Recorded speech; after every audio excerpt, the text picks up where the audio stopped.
this family bloodline interbreeding control system of these elite families was not just a human thing. It went beyond that into entities that are anything but human. And it was only with the passage of the years and more research when I started to realize the nature of this reality that we're experiencing, that made sense in how this structure is playing out. Just outside of the frequency range of visible light, there are entities that are anything but human who have been manipulating this reality, this world, for eons. And because they are working on, operating on a frequency that's different to ours, they have to manipulate our world through conduits, and interfaces.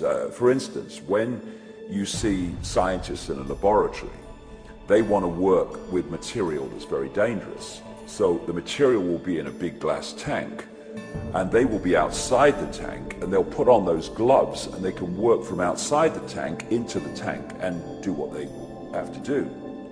It's very, very similar in theme to what these Illuminati bloodlines have been bred for.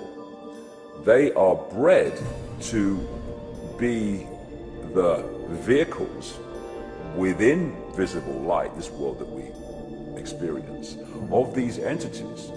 And if you go back and you look at religious beliefs, etc., of the ancients and the accounts of the ancients, these entities, which go under different names, some people call them the serpent race, some people call them demonic.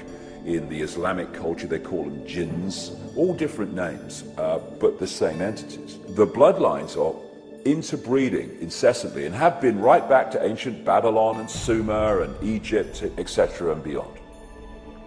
Because they are holding a certain genetic code which allows the possession, another ancient common theme from as far back as you can track right to today, a genetic code which allows these entities to possess these particular bloodline families within the reality that we experience.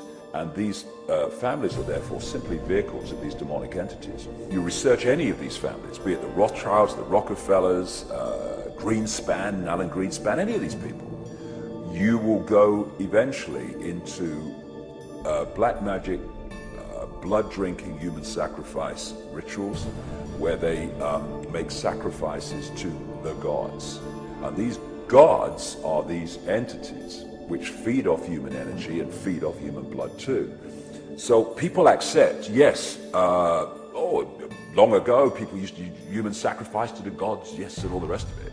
And they think, oh no, we're kind of civilized now. Well, some of us are, but these bloodlines are not, and they're just continuing to do today covertly what they were openly doing in the past. And they are interacting with these entities all the time in their rituals. That's why they do all these rituals. That's why they drink the blood. And ultimately, they are possessed by these entities.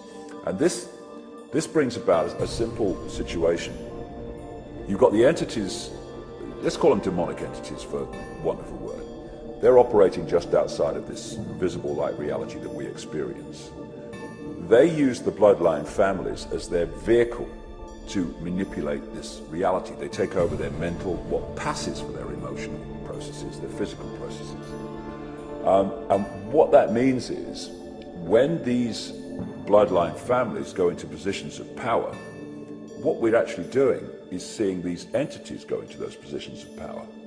And so the secret society network is there to manipulate these bloodline families and their agents into the positions that dictate society and the direction it goes and all the rest of it. And because we can only decode their visible light level, we see the human level. We see people under different names called Rockefeller and Rothschild and Bush and Obama and all the rest of it. But if we could see beyond visible light just a little bit, and some people can, you would see overshadowing these people anything but a human entity. And it's these entities that have passed through what we call history, and they have been the cement, the guiding force that has brought this conspiracy through to the present day. Because people have asked me in the past, quite rightly, I understand it, why would someone give their life to this conspiracy, this global takeover, in 1500 or 1650 or 1820, when they knew they were never going to be around to actually see it happen, which is what they're trying to do now, playing the cards they're playing now?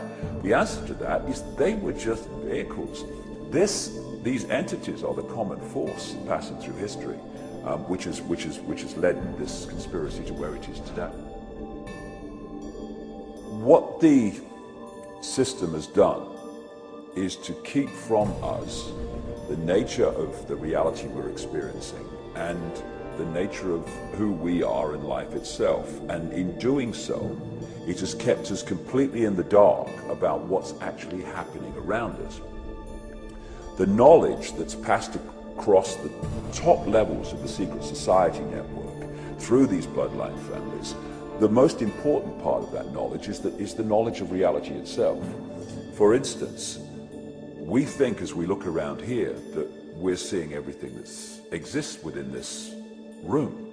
But in fact, we're only seeing a frequency range, a very tiny one, called visible light. Anything outside of that, we can't decode, therefore we can't see.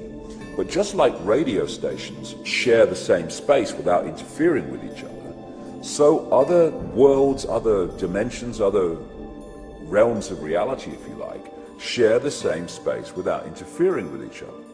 However, just as with radio, if you've got two stations that are very close on the dial, then one will be the dominant one, but another one you'll get what we call interference from it. It's the same with these various realities that share the same space. It's what mainstream science calls parallel universe.